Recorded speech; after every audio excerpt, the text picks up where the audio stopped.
quiero agradecer en primera instancia a Voces de Malvinas, que nos permite explicar todo lo que nos ocurrió durante el conflicto con Inglaterra. Mi apellido es Zavala Juan Carlos, en estos momentos tengo 64 años, soy de la ciudad de Santa Fe, viví en la zona de Guadalupe, cerca de la Universidad Tecnológica, hasta los 19 años. Bueno, la escuela primaria la hice en la Escuela República del Paraguay, después hice parte de la escuela secundaria entre la Escuela Avellaneda y la Escuela Pizarro, y me dio las ganas de conocer un poco, salir un poco de la Argentina, digamos. Y que era lo más conveniente, meterme como militar, seguir la carrera militar, naval. Bueno, entré en el año 79 a la Escuela de Mecánica, hice 3 años de curso para finalizarlo como maquinista. En el año 81 finalizaba el curso, en el año me dan el pase al crucero Belgrano, pero tenía que rendir un par de materias que la tenía que rendir al año siguiente, en el 82. Una vez finalizado el curso, en el 82, me destinan, voy al crucero, llego a Puerto Belgrano y me encuentro con que el crucero estaba de viaje. Así que no subí en esa primera navegación que hacía. Cuando vuelve, que es en marzo, más o menos a mitad de marzo, primero a quincena de marzo, ingresa otra vez el crucero. Me presento, me alisto en la tripulación. Dicen de que no iban a dar licencia, que íbamos a quedar los que entramos de última, porque el crucero entraba teóricamente a dique seco para reparación de unas turbinas, calderas, destiladores, limpieza que le hacían, por dentro y por fuera. Bueno, a todo esto, el conflicto se desata el 2 de abril, a todos los buques nos bajan al muelle, nos desembarcan y nos dan la noticia 8:15, 8:30 de la mañana, de que había iniciado el conflicto y que Argentina había recuperado la isla. Bueno, para muchos la sorpresa era de que qué íbamos a hacer, quiénes íbamos a ir. Lo que primero pensamos fue descontar el crucero, porque el crucero entraba a dique seco. Bueno, llega el 8 de abril, a todo esto, en esos días previos, bueno, era el comentario de que cómo había sido, que quiénes habían recuperado. Nos daban francos, diarios. Cuando yo regreso el 8 de abril a la noche, algo que no es que no ocurría, pero pusieron más énfasis en eso. El oficial de guardia que estaba en la planchada, cuando subíamos al barco, nos tomaba nombre y apellido y en qué lugar o a qué parte del barco, del buque, pertenecíamos. Bueno, subo, le digo de que yo tenía turno a las 4 de la mañana, guardia. Así que yo entré 11:30, 11:30 de la noche. A las 12 de la noche, me llaman, sí que ya me llaman para la guardia, y me dice un suboficial de que buscara la bolsa de equipo, que pusiera toda mi ropa ahí, que me iba en comisión al sur. Bueno, ¿qué? ¿En comisión al sur? ¿En qué barco? Sin pensar de que me podían llevar a Malvinas. ¿Hacía cuánto estabas vos en el Belgrano? Y hacía 20 días, no alcanzaba el mes. Sí llevaba más de un mes estando en puerto. Bueno, llega el momento en que subimos, mejor dicho, pues el maquinista duerme abajo, o sea, las calderas, motores, están todos abajo. No hay nada en superficie. Están más cercanos de la quilla, que vendría a ser el fondo. Bueno, y teníamos los sollados o lugar donde dormíamos. Bueno, nos subimos con las bolsas de equipo, nos dicen de que nos abriguemos, de que llevemos ropa abrigada, porque en el sur hacía frío, bueno, llevamos. Y me regalan una frazada con un tajo en el medio tipo poncho. Bueno, subo a la cubierta principal. El oficial que estaba de guardia, un teniente de corbeta, creo, peticito que era de máquinas, no me acuerdo pues, yo era nuevo, no sabía los apellidos, y me dice, suerte, viva la patria. Yo realmente no, ¿a dónde me llevaban? No sabía. Nos subieron a una camioneta, éramos 4 maquinistas, ¿te doy los nombres? Sí, por favor. Gustavo Galarreborde, un maquinista de La Plata, Joel Aránguez, que es de Mar del Plata, y Gustavo Velasco, que es de Provincia de Buenos Aires, y yo, que soy de Santa Fe. Los 4 subimos a la camioneta, nos llevan a una parte de los muelles, había un barco mercante, y dice, ustedes van a tener que subir acá, a hacerse cargo de todo lo que refiere a máquinas. Bajamos, nos recibe un cabo principal, Ceballos de apellido, un cabo principal maquinista. Nos saluda, nos da la bienvenida, nos muestran dónde íbamos, porque íbamos a una zona de camarotes. Como un barco mercante, no tiene tiene mejores comodidades que un barco de guerra. ¿El barco sería? El Suceso. Llegamos a la bahía Buen Suceso. Nos enteramos después todo lo que había ocasionado el Bahía Buen Suceso, pero ya en navegación. Bueno, nos llevaron a la zona de camarote, después nos llevaron a la sala de máquina para que veamos todos los elementos y partimos.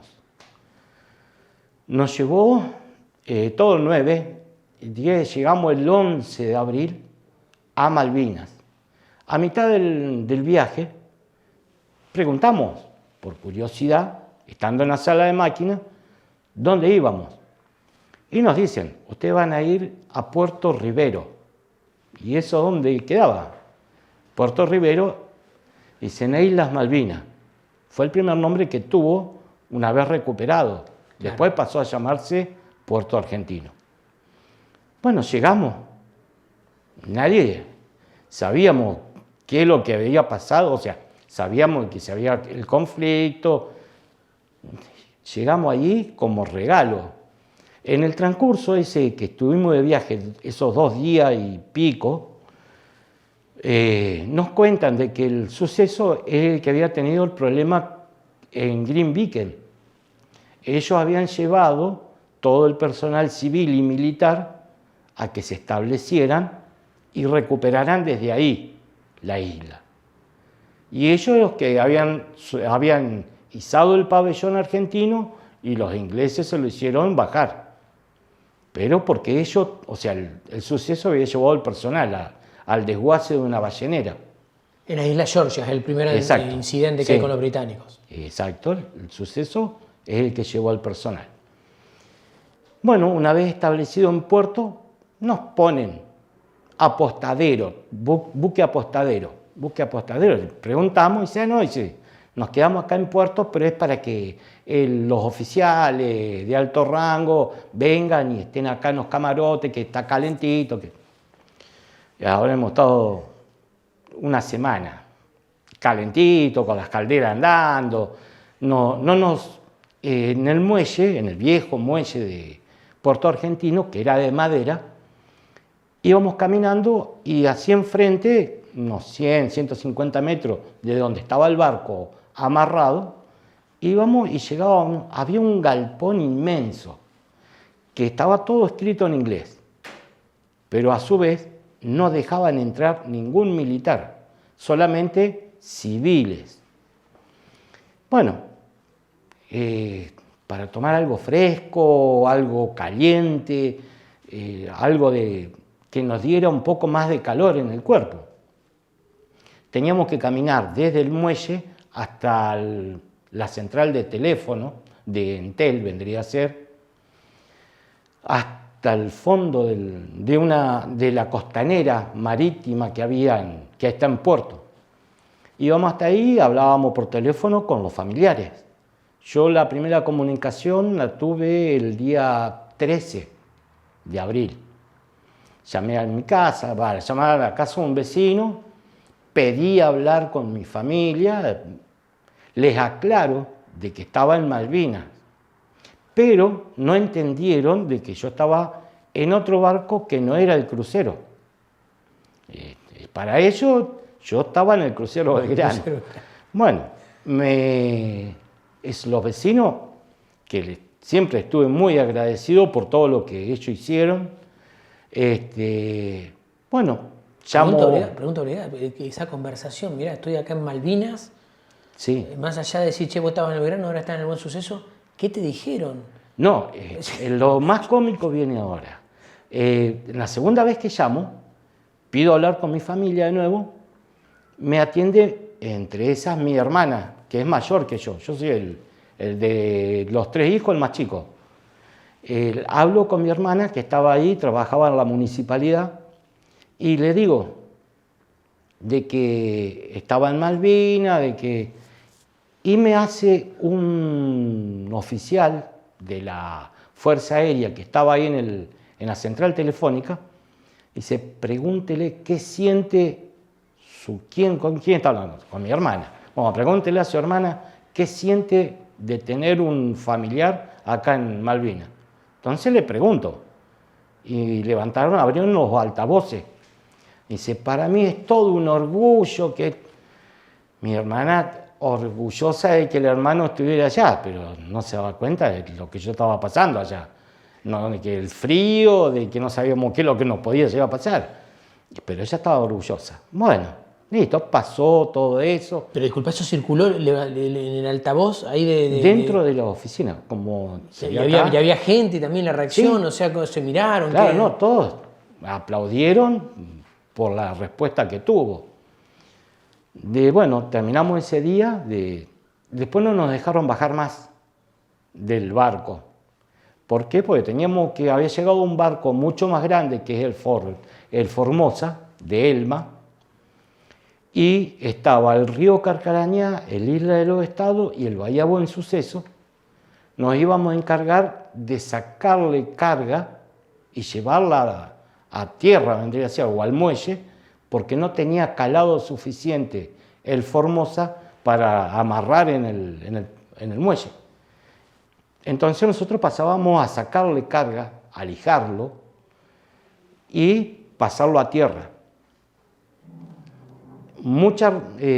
Todo esto no es de un día para el otro que se descarga un barco, y más de las dimensiones del Formosa. Eran 3 barcos los que estábamos sacándole combustible, munición, víveres, container que traía.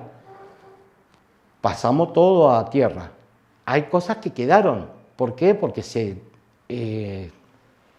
toma conocimiento de que iban a haber los primeros ataques.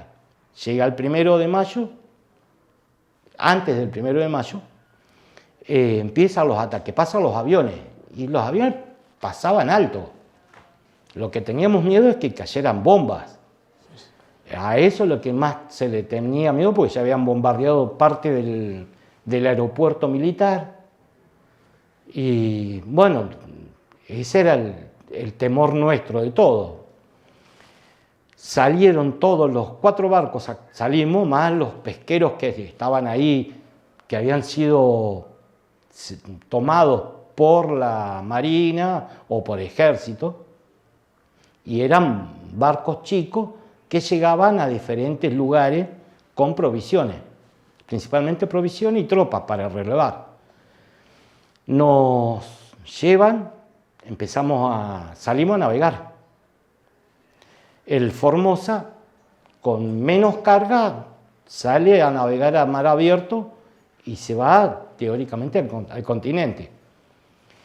Los 3 barcos que quedamos medianos, el Suceso, el Carcarañá y el Isla de los Estados, quedamos en la zona, pues teníamos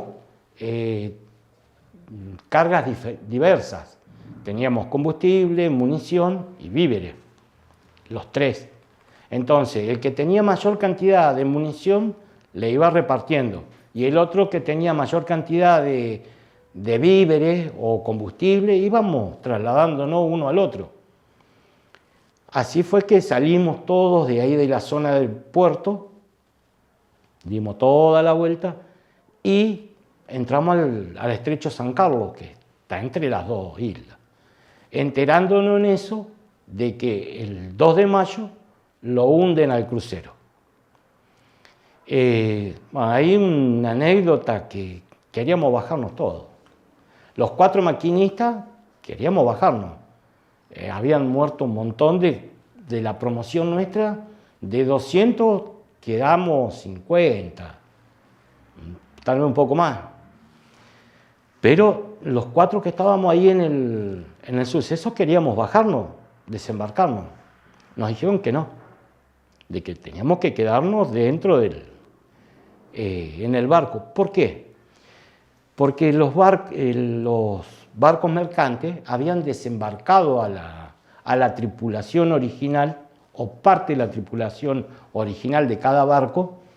Los civiles les daban la opción de quedarse o de volver al continente, poniéndole un avión, no sabían cómo.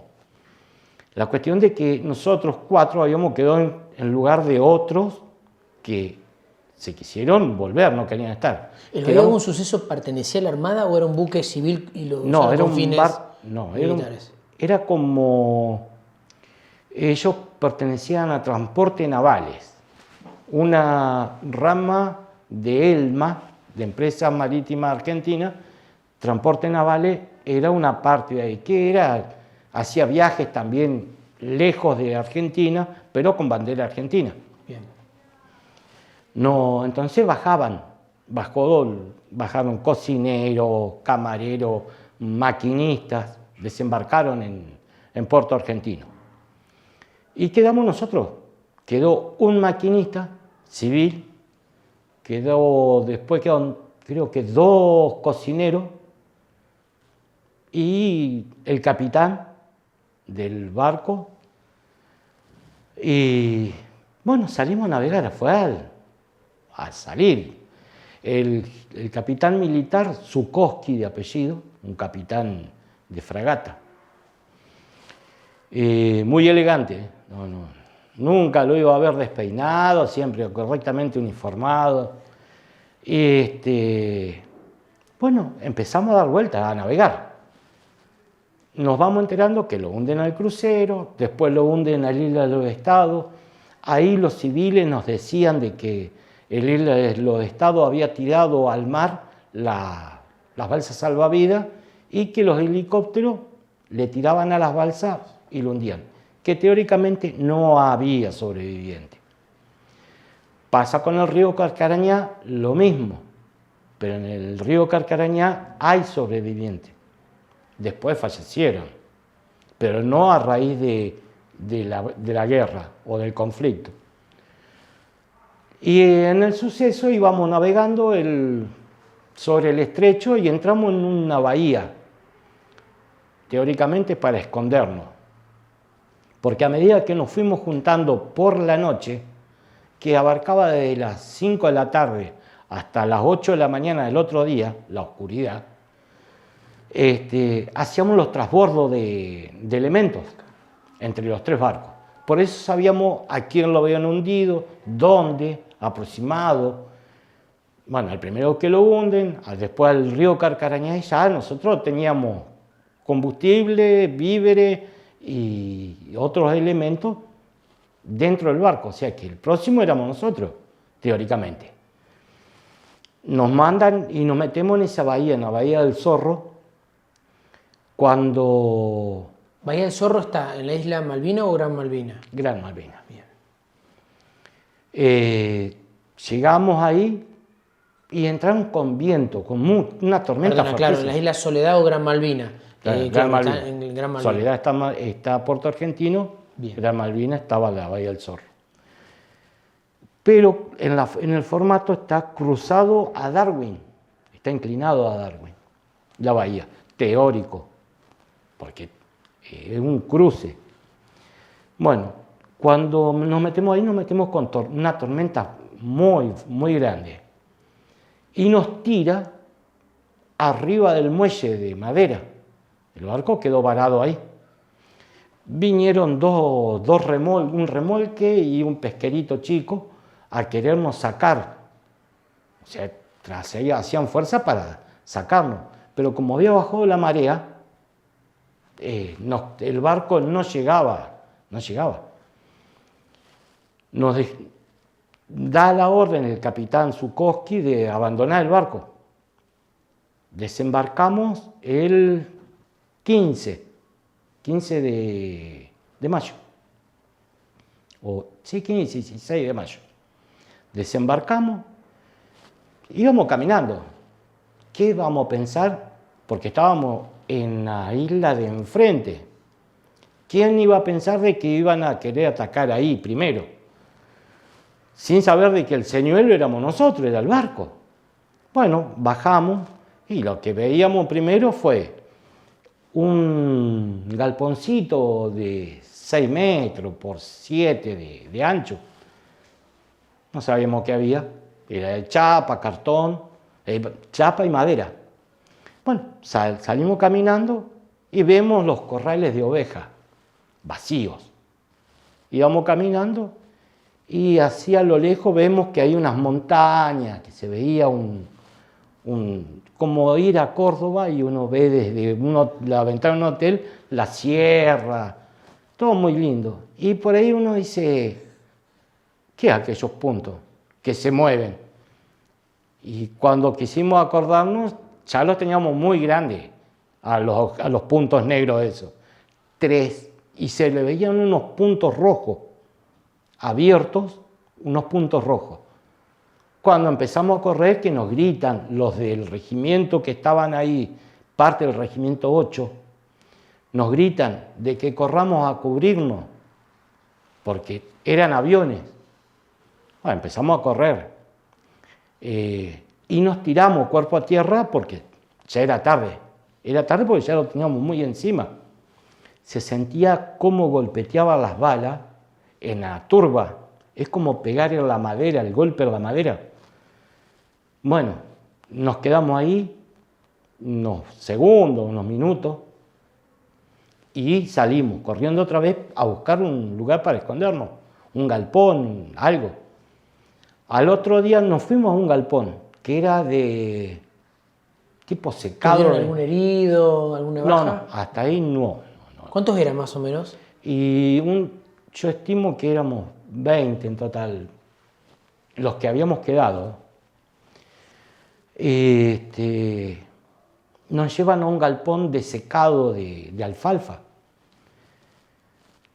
Eran altos los galpones, había una cámara de aire, después unas tablas gruesas, donde se ponía el secado, había otras tablas y después venía el piso. En ese había una tabla de secado, bastó un piso de secado y después venía el piso. Fuimos a agarrar ese galpón nosotros, porque los ejércitos tenían otros ocupados cerca de las trincheras que habían formado ellos. Nos quedamos ahí. Bueno, vamos a tener que ir a buscar comida al barco. Fuimos. Para sorpresa nuestra, al barco, las balas que habían tirado los aviones habían cortado las lingas de acero y habían perforado parte del chapón de acero que tiene, que cuando rompen las olas, pega ahí y siguen viendo lo demás desde la cabina del comandante. Bueno, había pasado la chapa, o sea, no la pasó de lado a lado, sino que la hundió, pero cortó las lingas de acero. Bueno, sacamos lo que pudimos, café, carne, ¿qué más? Bueno, todo lo que se podía llevar para comer, llevamos. ¿Y no había quedado nadie en el Buen Suceso? ¿Lo habían dejado ahí? Claro, pero no había quedado nadie. Habían pedido, nos dijeron de que abandonemos el barco por completo, y bajamos. Bueno, cuando ese día fuimos a buscar el 17, fuimos a buscar comida, víveres, ropa para abrigarnos, porque a los apurones uno no agarró nada. Bueno, se va que se le ocurre a un helicóptero, creo que un Siquín, se posa a la altura del Suceso y empezó primero a ametrallarlo, toda la línea del camarote, y después le tiró 2 cohetes. Uno pega en la cubierta y se va derechito al galpón que había en el muelle, Había una lancha ahí, con motor fuera de borda, había tanques de 200 litros de combustible, voló todo eso, no quedó nada.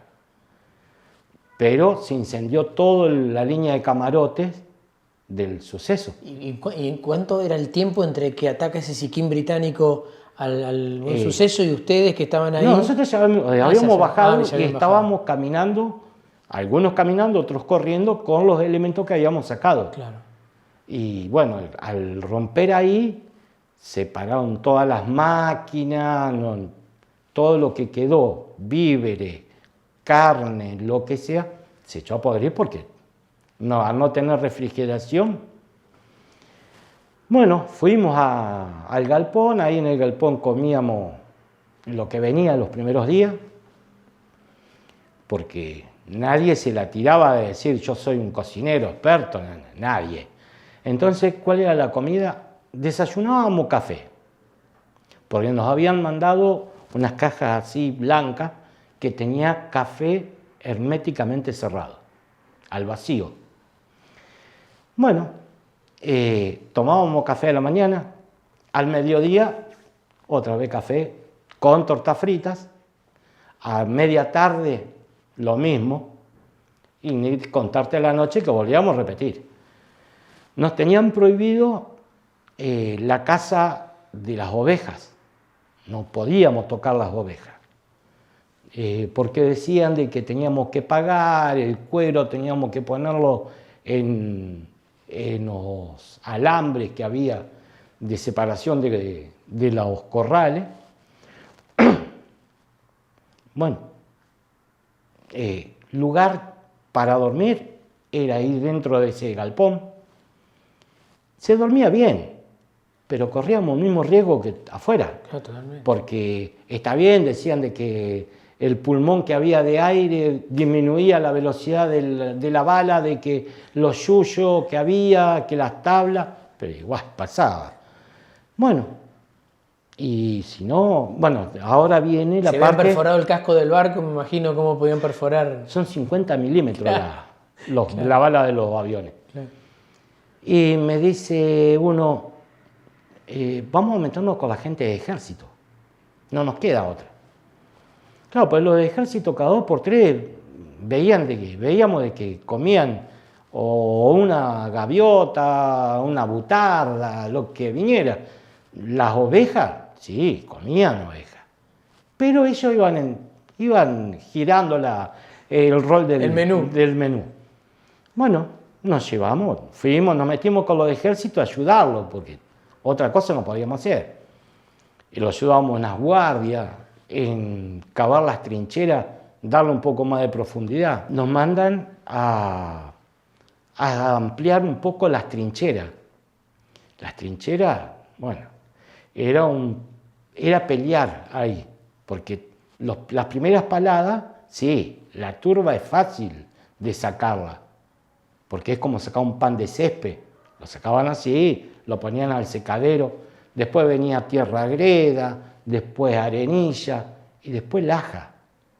La laja tenían que dinamitar para ablandarla y eran bastante gruesas las capas de laja que había. Bueno, nos mandaron así a ayudar a los ejércitos. Un día, uno de los soldados consigue una oveja. Ya tengo la oveja, vamos a cuerearla. El grupo de las trincheras que había lejos del galpón de los jefes de ejército. Mata la oveja, la cuerean, la armamos para hacerla a la estaca. Todo bien. Hasta que otra vez los aviones. Y esta vez sí vinieron a tirar a lo que se movía. Y la oveja no se movió. Dejó unos agujeros grandotes así en las carnes. Pero tenía gusto a pólvora, pero comimos. Al final y al cabo. Pero es lo distinto el café de todos los días. Sí, el café, el mate cocido, eso sí, lo íbamos alternando, el café, el mate cocido. Lo que no, las tortas fritas. La torta frita era sagrada, tanto con el café o con el mate cocido. Bueno, nos entran a movilizar a todos los que estábamos cerca de la bahía, nos mandan tierra más adentro.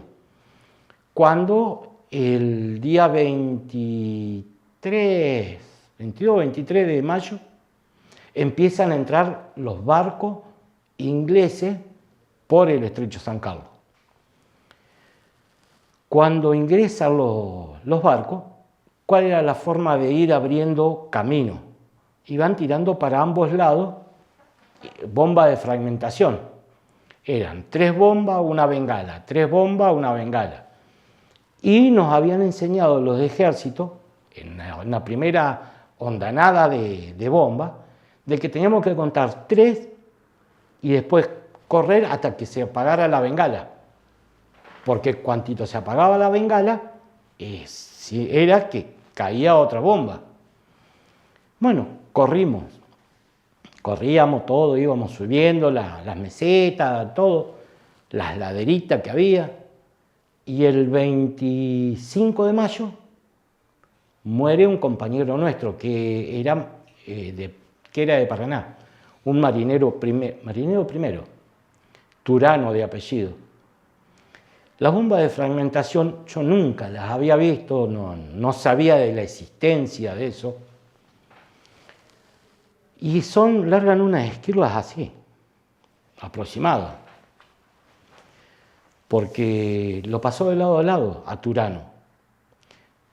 Tira las 3 bombas. Cuando pasa la bengala, empezamos a correr. Y vemos que se apaga la bengala. Y nos tiramos. Pero ya había explotado la bomba en el aire.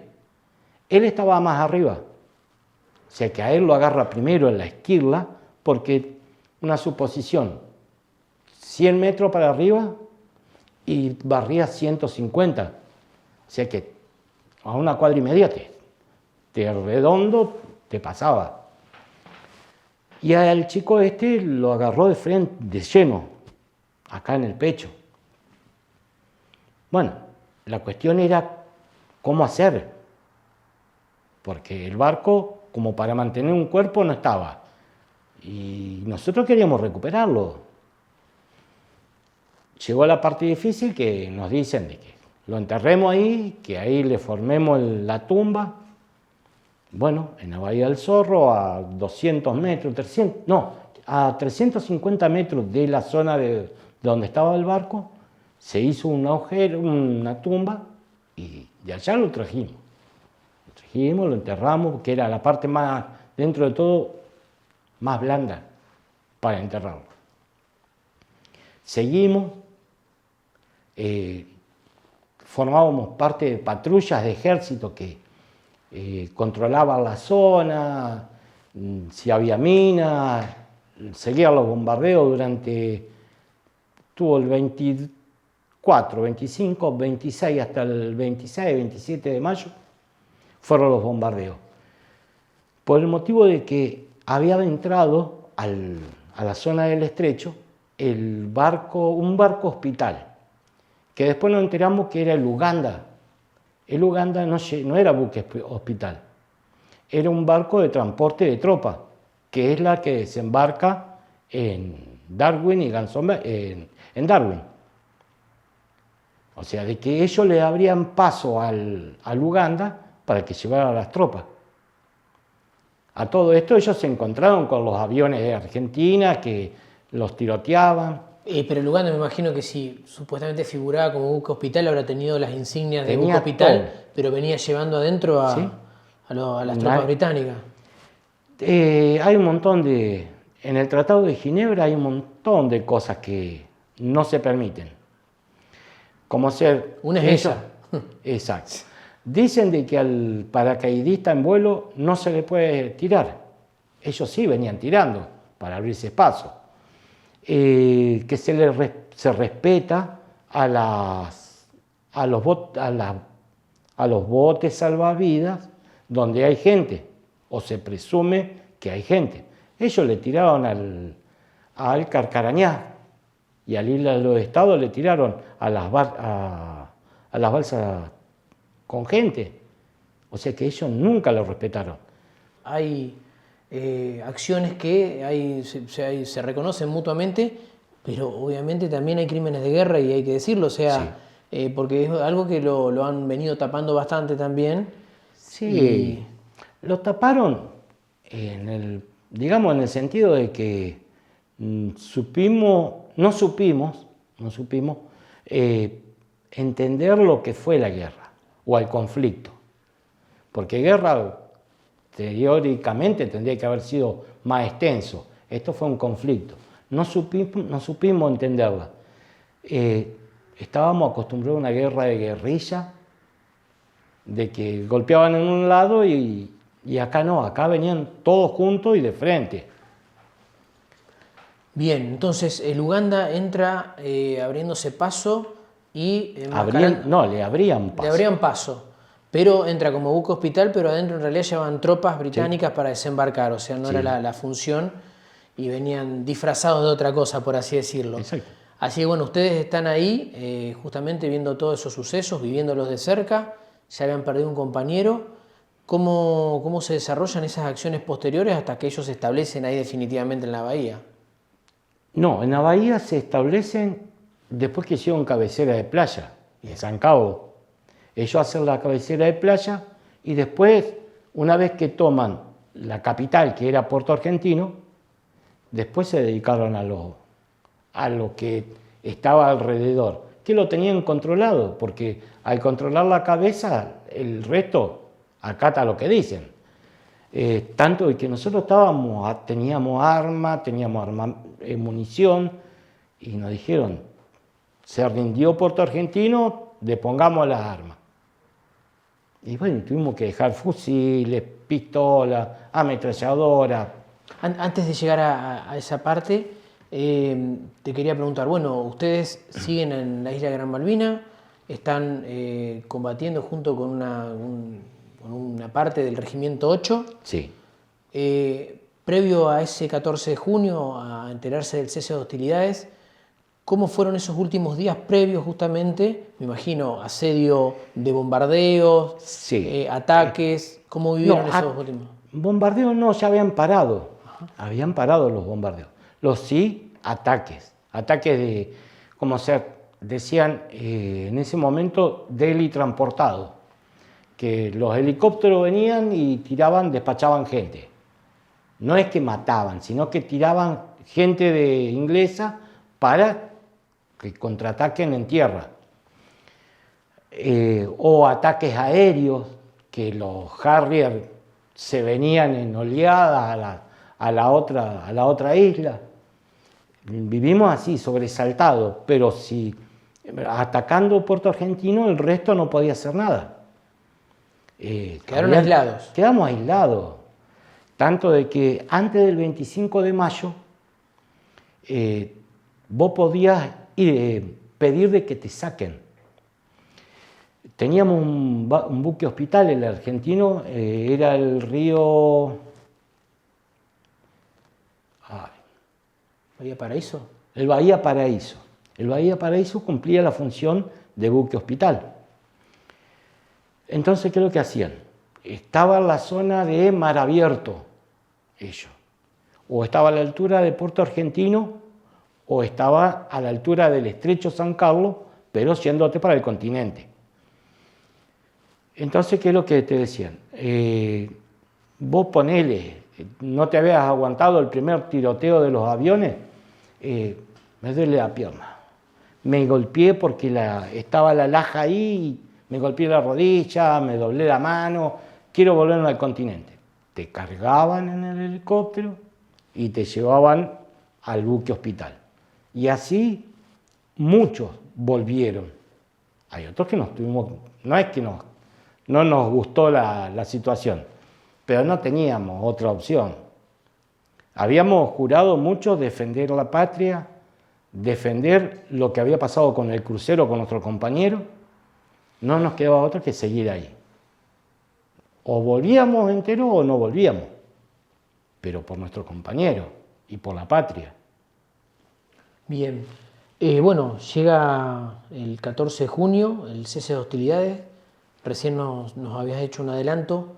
¿Cómo se enteran del cese de hostilidades y cuáles son las acciones que le siguen justamente a esa decisión y cómo los impacta a ustedes en el lugar donde estaban? Porque no estaban en Puerto Argentino, estaban, por así decirlo, enfrente, en la isla Gran Malvina. ¿Cómo es hay el desarrollo de esas situaciones en el lugar donde estaban ustedes? Hay un jefe de ejército, no me acuerdo el apellido ni la jerarquía, un jefe de ejército que venía en un jeep. Ya te digo, allá era más tiempo la noche que el día, o nosotros lo veíamos así. Y viene y nos dice a varias trincheras que estábamos ahí cercanas, venía con todas las luces prendidas del jeep, que no se usaban las luces prendidas. Y le gritan alto quién vive, entonces él se identifica quién es y le dice de que el Puerto Argentino se había rendido, de que había que deponer las armas y salir a campo abierto. Nos fueron sacando a grupos de las trincheras, nos llevaron a un terreno abierto. De ahí nos llevan a los galpones de oveja, a un galpón que no había para nosotros, eran los corrales. Bueno, los corrales nos tuvieron ahí hasta que el 14, ponerle el 17, el 18, nos empiezan a llevar por grupos en un helicóptero y a un lanchón de desembarco. Estábamos lejos de la zona de costa. De ahí, de ese lanchón de desembarco, nos llevaban a otro barco. En ese barco, recién después de muchos años que yo volví, me enteré qué barco era, el nombre, el Norland. Bueno, nos cargan a todos los que estábamos, o gran parte de los que estábamos ahí en la Bahía del Zorro, nos cargan en un helicóptero, de ahí nos mandan al barco, a este lancha de desembarco, de ahí nos llevan al Norland. Una vez llegado al Norland, nos meten en camarotes, que eran camarotes para 2, con el baño incluido, y entrábamos 4. Bueno, ahí nos meten, yo quedé con 2 de ejército, un cabo primero y un cabo, y un conscripto. El conscripto dormía en el baño, yo dormía en el piso y los 2 de ejército en las camas cuchetas. Bueno, pasó de que nos daban de comer, que ahí pasamos a comer dentro de todo bien. Nos daban un cuarto de leche, un sachet así de leche, un pedazo de queso cremoso, un pedazo de carne hervida y 4 rodajas o 3 rodajas de pan lactal. Ese era el almuerzo y después se repetía la cena. Cuando también te preguntaban ¿Quiénes eran los que fumaban? Fumaba uno o dos y fumábamos los cuatro. Entonces te dejaban los cigarrillos y te pedían que por debajo de la puerta del camarote tiraras la colilla del cigarrillo que habías ocupado. No te la dejaban. Entonces yo le pregunto, ¿para qué nos piden las colillas? Porque si vos la apretás justo en el bordecito donde se quema y donde está el filtro, se forma como una gilet y vos te podés... Digo, pues si me acabo de salvar me voy a cortar las venas. Digo, tan loco. Y se le devolvíamos a la colilla del cigarrillo, pero no tenía ningún tipo de sentido ese. Bueno, aparte de eso, hubo unos comunicados, porque nos llevaron de ahí a Puerto Argentino a cargar más gente. Después salimos, en el transcurso que salimos de Puerto Argentino hacia el continente, que no sabíamos dónde íbamos a parar, porque era un barco muy grande, muy grande. Y nos dicen, nos ponen los megáfonos del barco, decían de que los que habían vuelto al continente, los soldados que habían vuelto del continente y pasaban por Plaza de Mayo o que iban a los cuarteles, les tiraban huevo, tomate, no hicieron la psicológica. Eso por los parlantes Sí. del Norland. Sí. Me imagino que la comunicación la daba un inglés que sabía castellano. Exacto. Sí. Así que eso a ustedes, por así decirlo, los estaban cebando diciéndole Claro, que no. cuando regresaran... Lo que nos podía llegar a pasar. Claro. Nadie quería volver a la Argentina. Bueno, a todo esto, ¿dónde vamos a parar? A Puerto Madryn.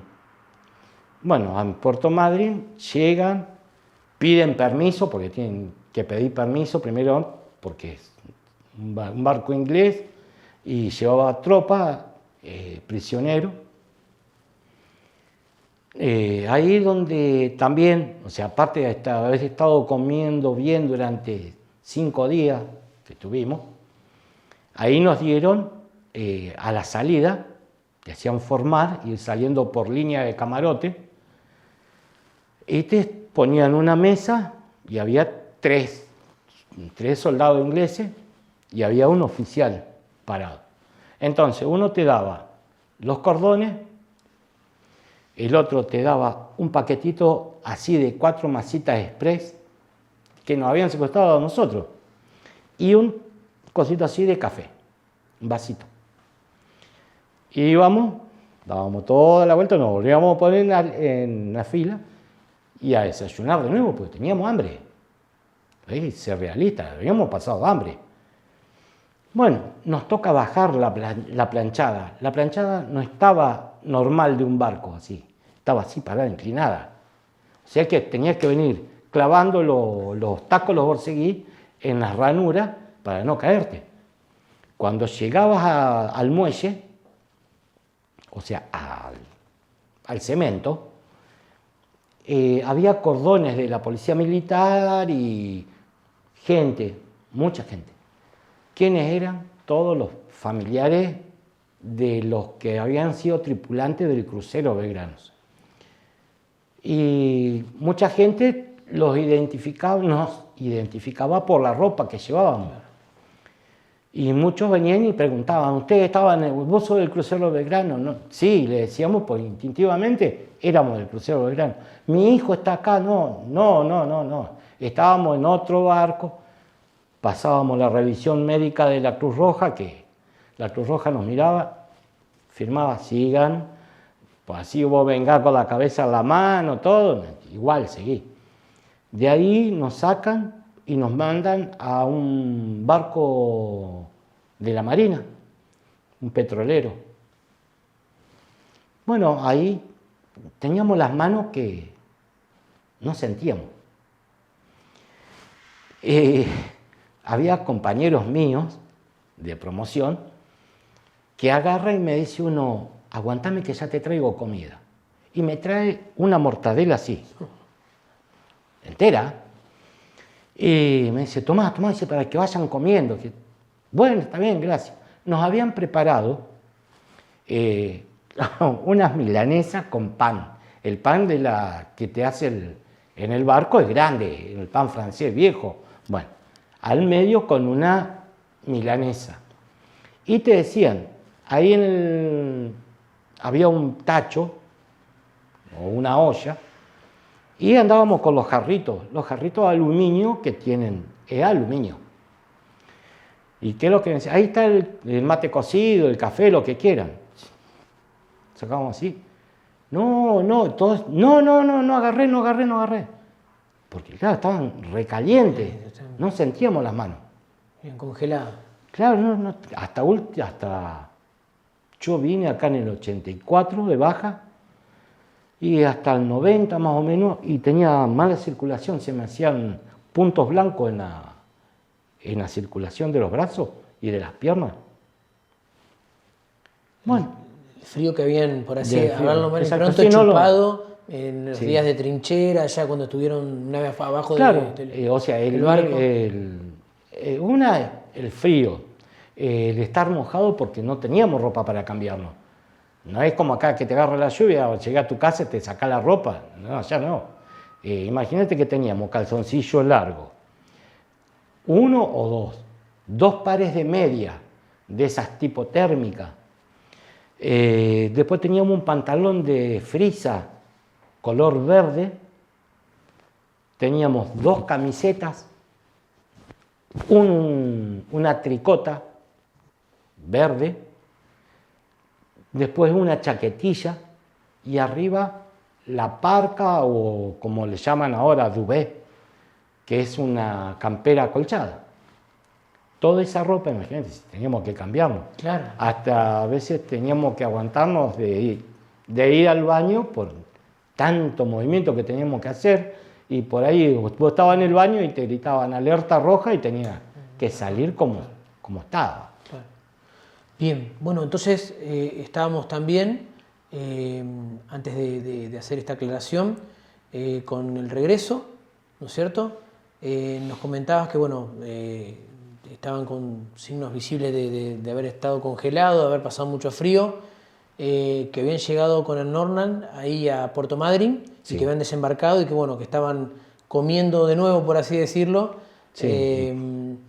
Contanos el tiempo que están en Puerto Madryn y cómo regresan a Puerto de Grano. Bueno, en Puerto Madryn tardamos en estar, estimo yo que 3 horas, 4, entre que el barco amarró y empezamos a descender.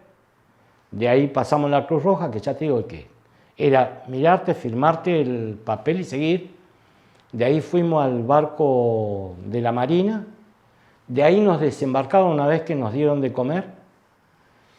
Creo que era el Punta Médanos. Y ahí que estaba amarrado en Madrid. De ahí nos subieron a un colectivo. Hicimos 1 kilómetro, 1,5 kilómetros del puerto. Y nos paraba la gente para saludarnos, que nosotros cuando lo vimos nos había quedado todavía en el pensamiento lo que nos habían dicho dentro del Norland. Cuando nos frena la gente del colectivo, habíamos visto que había pasado un montón de colectivos de ejército con los soldados y no pasaba nada, y justamente a nosotros nos iban a parar. No, era para saludarnos, darnos pan, darnos lo que nosotros pidiéramos. Nos llevan a la base de Trelew, a la base aérea, base aeronaval, ahí en Trelew, al almirante Sar. Estuvimos ahí nos duchan, nos mandan a bañar, nos dan ropa nueva, hasta ropa interior nueva, y todo eso teóricamente fue a descarte o no sabemos a dónde. Nosotros sabemos dónde fue, pero decimos por descarte. De ahí nos dieron a almorzar, que eran como las 3 de la tarde, estábamos comiendo asado. Y después nos embarcaron a la tardecita noche en un avión y mandaron a Puerto Belgrano, los que éramos de Puerto Belgrano, y los que iban a Buenos Aires, al Aeroparque, y después iban al edificio Libertad. Cuando llegamos a Puerto Belgrano, llegamos, los colectivos eran los famosos colectivos Mercedes-Benz 1114, verde, con todas las ventanillas tapados con diario. O sea, bajamos del avión al colectivo, del colectivo a puerto. Había fotógrafos, había periodistas, no podíamos hablar con nadie. Nos llevaron, nos pusieron en Campo Sarmiento, que es el lugar de instrucción de los soldados. Nos volvieron a hacer bañar, pues se ve que estábamos sucios, la verdad que sí. Cuando estábamos en Almirante Sar, en Trelew, nos bañábamos y teníamos el cabello y nos salía tierra. El primer baño en después meses, en semanas. No, casi un mes, más de un mes. Agarra y bueno, la segunda vez, bueno, ahí en Campo Sarmiento nos hacen bañar, nos dan de comer, que nos preguntan antes de mandarnos a bañar qué es lo que queríamos comer. Y bueno, lo que pedimos eran milanesa, papas fritas. Comimos, tomamos, porque te dejaban tomar lo que vos querías. Cerveza, vino, gaseosa. Y después nos mandaban obligadamente a dormir a las cuadras. La cuadra nos metieron en las camas cuchetas y te ponían vigilancia en una puerta y en la otra. Entrada y salida, teóricamente. Y al otro día nos hacen la revisación médica. Revisación médica que era psicólogo, cardiólogo, traumatólogo, todos. Previo a, o sea, te entrevistaba un médico, el clínico. Después ese te derivaba al cardiólogo. El otro terminaba de entrevistarte, hacerte todos los estudios, te iba al traumatólogo. Le decía, mire, tengo un golpe acá, bueno, sí, está bien. Te mandaban al otro y después te mandaban a la peluquería a cortarte el pelo. Así estuve 4 días, 5 estuvimos. Comiendo de arriba, durmiendo, poniéndose al día. Nos pusieron al día a todos. En la comida nos hicieron recuperar. En esos 4 días que estuvo, 3, 4 días en Puerto Belgrano, recuperamos peso. Pues nos daban de comer, vos pedías a las 11 de la mañana a almorzar y iban los 10 que estábamos ahí, los 10 a comer. Bueno, y vos pedías lo que vos querías comer. Bueno, nos llega el 29 de junio y dice, bueno muchachos, van a tener una licencia. Lo que les pedimos es lo siguiente, ustedes no se acuerdan de nada, ni de los colores de los aviones, pero si lo tuvimos ahí, no se acuerdan de los colores, no se acuerdan si pasaron los aviones, pero si nos tirotearon, no se acuerdan. Si murió alguien, murió en acto de combate, y sí, murió en acto de combate. Bueno, pero no den muchas especificaciones, ustedes dónde estuvieron y nada más. Pero no hablen más de la guerra, no se recuerda nada. Y así fue que salimos de Puerto Belgrano. Previo a esto teníamos que recuperar cosas que habíamos dejado nosotros en las pensiones que teóricamente estábamos habitando. Así que íbamos a recuperar y yo fui a recuperar un calentador, un radio... ¿Ustedes no estaban viviendo dentro de la base de Puerto Belgrano, sino en una pensión? Sí, yo estaba viviendo en una pensión. Y el tipo me dice, mirá, dice, tu compañero, pues íbamos 2. Los 2 éramos del crucero de Belgrano, uno era cocinero y yo que era maquinista. Y me dice, mirá, tu compañero ya vino, levantó todas sus cosas y dejó esto para vos. Bueno, le digo, listo, gracias. Sí, busqué mi ropa, mis cosas que me quedaban. Y le digo, bueno, ¿cuánto le debo? No debe nada, ya está. Dice, ¿qué te voy a cobrar? Dice, Ah, me fue. Así que, bueno, eso fue todo lo que ¿La pasó. pensión dónde estaba ubicada? Enfrente de Puerto Belgrano. Enfrente de Puerto Belgrano. O sea, de la salida a 1,5 cuadras. Del puesto 1, 1,5 cuadras. Bueno. No me pregunté el nombre de la casa. No importa, no importa demasiado. La memoria y los detalles, espectacular. A ver, bueno, se viene esa licencia, habías logrado comunicarte con tu hermana, apenas habías estado en Puerto Argentino. Sí, ahora cuando llego acá a Santa Fe el 30 de junio, cerca del mediodía. Veníamos en un colectivo que se llamaba Ñandú del Sur. Sigue estando la empresa. Nos baja acá en la terminal. Primero había hecho la parada en Rosario. En Rosario habían bajado 3. Acá en Santa Fe bajo yo y uno más había bajado, creo. Y vienen, en ese tiempo había changarines que usaban un guardapolvo con el cuello color azul. Marrón era el guardapolvo.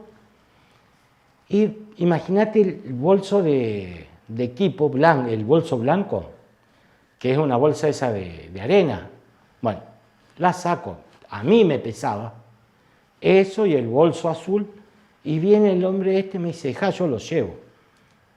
Cuando ve que tenía el logo de la Marina, el bolso de equipo.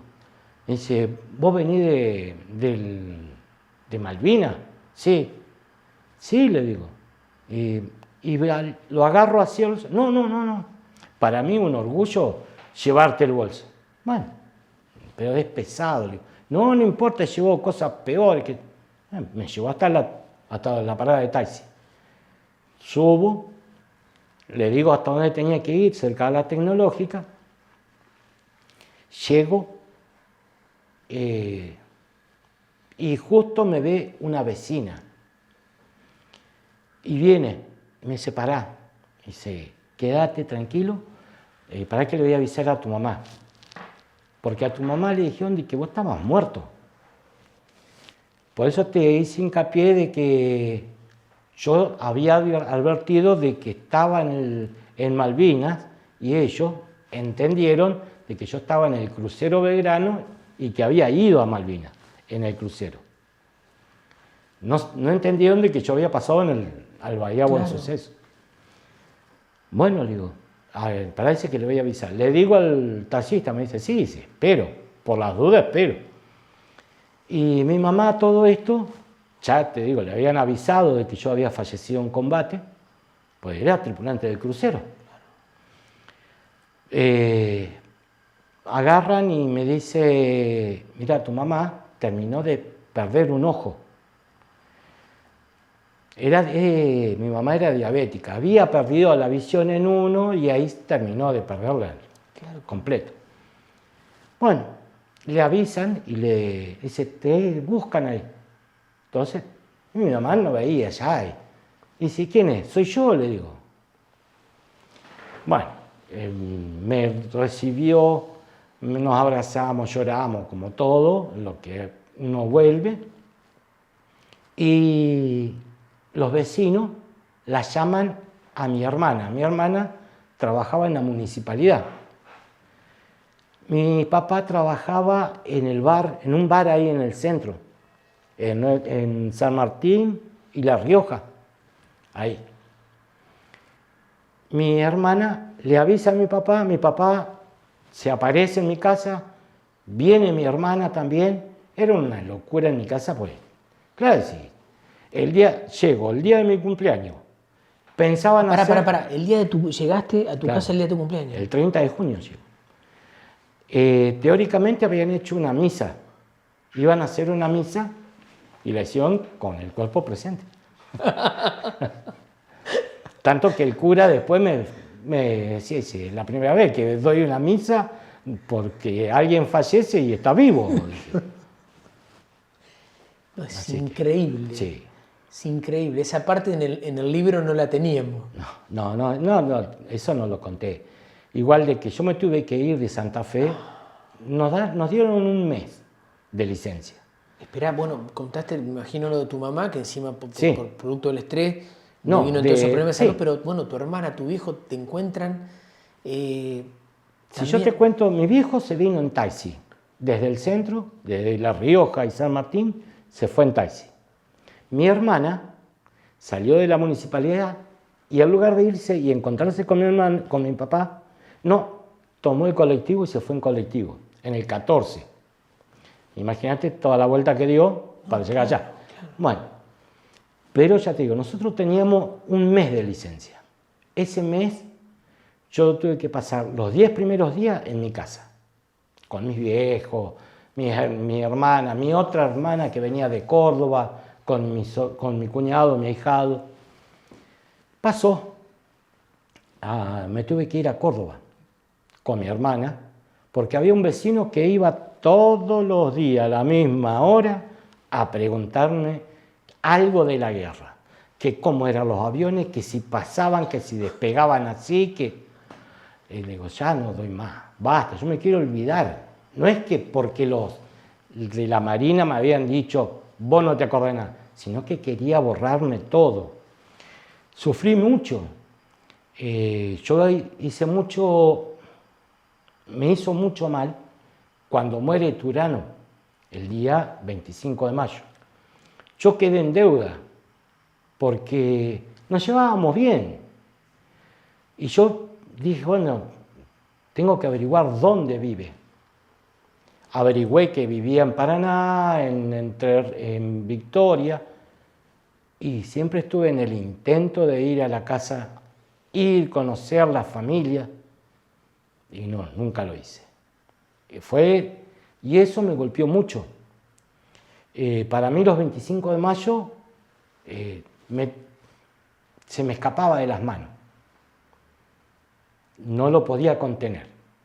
Y tuve varias crisis nerviosas, pues no lo superaba.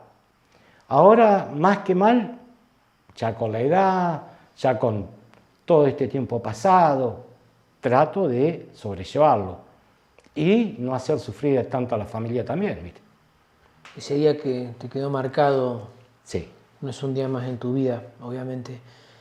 Bueno, personal de cuadro, ¿cuánto tiempo más permaneciste dentro de la Armada? Hasta el año 84. Se me vencía ese año, en el 84, el contrato. Me habían dicho de que pidiera a ver dónde quería ir cuando volví de la guerra. Había pedido venir a la delegación naval, ir a Mar del Plata o ir al edificio Libertad. Y de premio me mandaron, sí, a la base batería, 15 kilómetros dentro de Puerto Belgrano, a la base de Infantería de Marina. Así que ahí fui a parar y cuando me llamaron para renovar el contrato, fue el tiempo de la nueva democracia o la democracia naciente y me sentí que me habían utilizado mal, entonces agarré y dije, no, me voy. Y tenía que firmar, o sea, en junio nos entrevistan para saber si íbamos a firmar. Como le dije que no, en septiembre me salió la baja. En lugar de dármela en diciembre, me la dieron en septiembre. Ya fui, en septiembre. ¿Volviste a Santa Fe y qué empezaste a buscar? Empecé a buscar trabajo por todos lados, a todos lados donde fui. No, vos viniste de la guerra, no.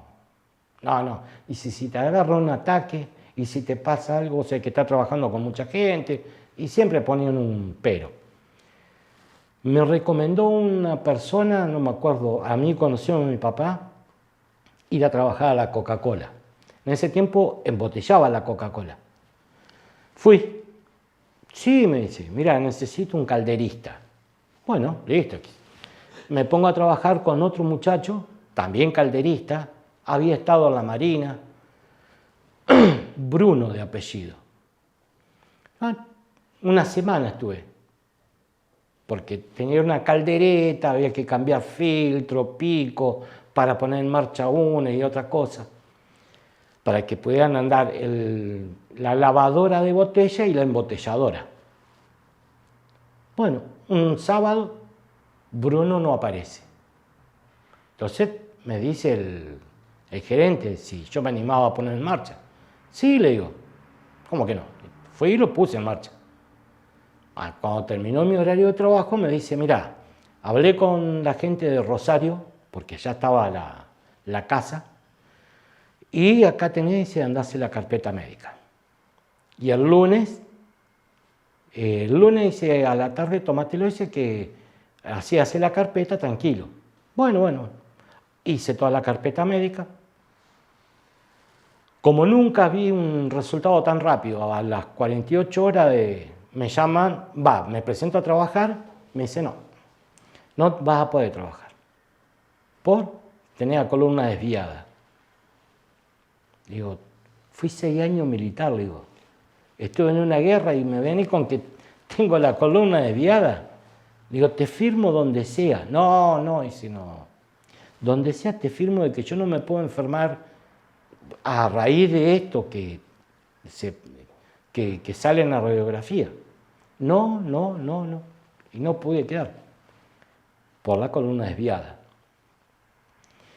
Y seguí insistiendo y a través de la política pude entrar en la policía. Me prometen de que no iba a tener arma. No, dice, fuiste un excombatiente, estuviste allá, ¿cómo vas a aportar arma? Primer destino, guardia de infantería. Pistola, casco, bastón, todo junto. Sí. Así que bueno. Entonces, tu tramo laboral posguerra, más allá de esa experiencia en la Coca-Cola, terminas siendo, parte de la policía de la provincia de Santa Fe. Y ahí te jubilás. Y ahí me jubilo. Y ahí te jubilás. Bien, con respecto al centro de veteranos, ¿cómo fue el contacto? Vos eras personal de cuadro, acá se empezaron a organizar primeramente los que habían sido con criptos.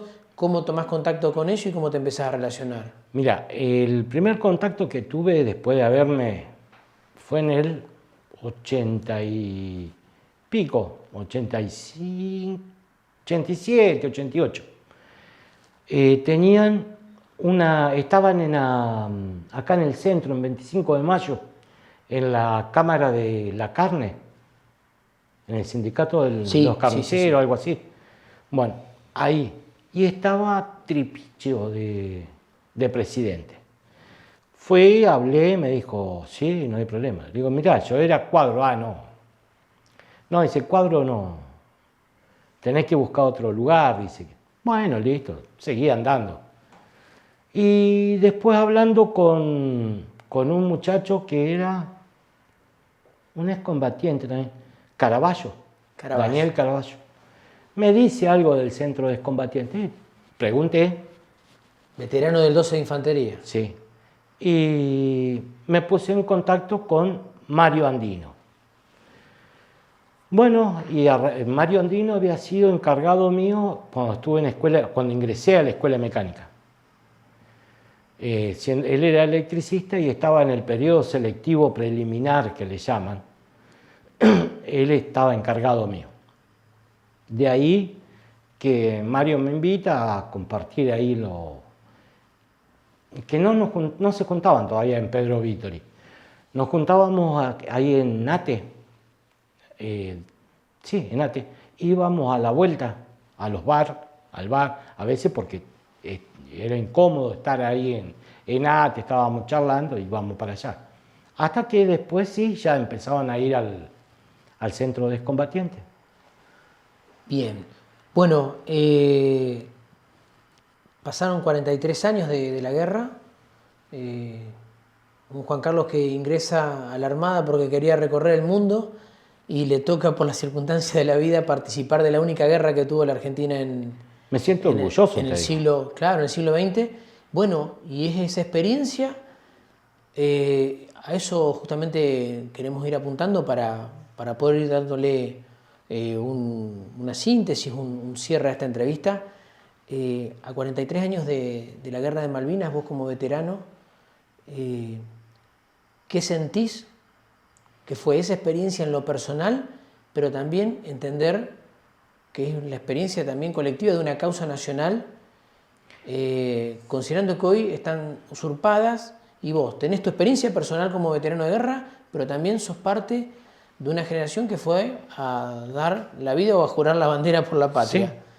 Sí. Mira, primero y principal yo me siento más que orgulloso de haber defendido a la patria. La bandera la defiendo y la voy a seguir defendiendo siempre.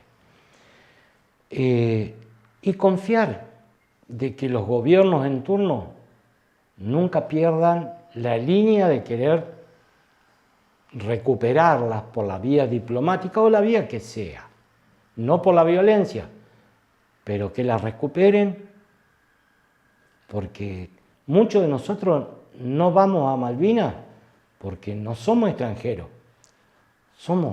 es parte de nuestro territorio, sea por bajo el agua, como quieran inventarla, pero es parte de nuestro territorio. Y en estos momentos todos los ingleses la están usurpando y nadie, ningún político veo de que haga algo o al menos esboce algo de decir esto es nuestro y vamos a pelearlo, vamos a discutirlo, porque los ingleses se cierran de que es de ellos y nada más, y no hace caso a los dictámenes que hubo anteriores, ni posteriores, ni actuales, que dicen de que tienen que llamar a una reunión tipo conciliatoria para ver cómo se puede organizar, y nadie lo hace. Los ingleses no lo van a hacer. Y los gobiernos nacionales amagan, pero no hacen nada. O sea, ¿no? Volverías a Malvinas, pero sin pasaporte, Exacto. como se dice. Sí. Bueno, Juan Carlos, muy agradecidos por tu tiempo, por tu experiencia, por habernos hecho parte también de la historia que te hace, bueno, protagonista de un capítulo que nos marcó como argentinos y nos marcó como sociedad para toda la vida. Y bueno, tu documento, tu testimonio y el protagonismo que tuviste en aquellos días del 82 defendiendo la soberanía ya es parte de Voces de Malvinas y vuelvo a repetirte, quedamos muy agradecidos por haberte brindado como te brindaste para contarnos lo que viviste. Bueno, gracias, no tengo otras palabras. Realmente escuchar de que hay gente que se interesa por la causa y tratar de ayudar y compartir con los que recién ahora están conociendo lo que es Malvinas, de que sepan bien lo que es, de que no es una tierra olvidada, la olvidarán algunos gobiernos, nosotros no tenemos que olvidarlo, Malvinas siempre va a existir. Muchísimas gracias. No, al contrario, gracias a ustedes.